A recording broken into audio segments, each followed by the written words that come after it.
Hello home makers, அனைவருக்கும் இனிய சுதந்திர தின விழா நல்வாழ்த்துக்கள். காலையிலே மார்னிங் ரொட்டீன் ஸ்டார்ட் பண்ணிவிட்டு எல்லாருக்கும் பிரேக்ஃபாஸ்ட்டெல்லாம் கொடுத்துட்டு நேராக குடுகுடுன்னு மாடிக்கு வந்தாச்சு. எப்போ ஆரஞ்சு செடி நம்ம வாங்கி வச்சோமோ அன்னையில் இருந்து எப்போவுமே அந்த ஆரஞ்சு செடியில் பூ வந்துருச்சா மொட்டு வந்துருச்சா அப்படின்னு பார்க்குறதே வேலையாக இருக்குது. இன்றைக்கி காலையிலையும் போய் பார்த்துருந்தேன். 3 மொட்டு முதல் தடவையாக வந்திருக்கு. இனி இது பூத்து காய்ச்சி பழுத்து எல்லாத்தையும் உங்களுக்கு வீடியோவில் ஷேர் பண்ணுறேன். அப்புறம் பார்த்தீங்கன்னா உங்ககிட்ட ரோஜா செடி மட்டும்தான் இருக்கா, பூச்செடிகள் இருக்கான்னு கேட்டிருக்கீங்க. இருக்குது. ஜெவந்தி, அப்புறம் ஜீனியா, அப்புறம் கிரேந்தி, அதுக்கப்புறம் பிச்சி, மல்லிகை, குண்டு மல்லி எல்லாமே. ஆனால் ரோஸ் பிளான்ஸில் தான் நிறைய சப்ஸ்கிரைபர்ஸ் இன்ட்ரெஸ்ட் காமிக்கிறதுனால ரோஜா செடிகள் மட்டும் நான் வீடியோஸில் ஆட் பண்ணி காமிச்சிட்ருக்கேன். இனிமேல் மற்ற செடிகளையும் நான் உங்களுக்கு வீடியோவில் கண்டிப்பாக காமிக்கிறேன்.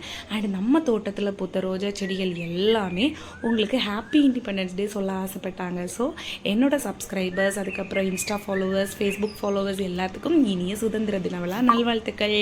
டாடா பாய்.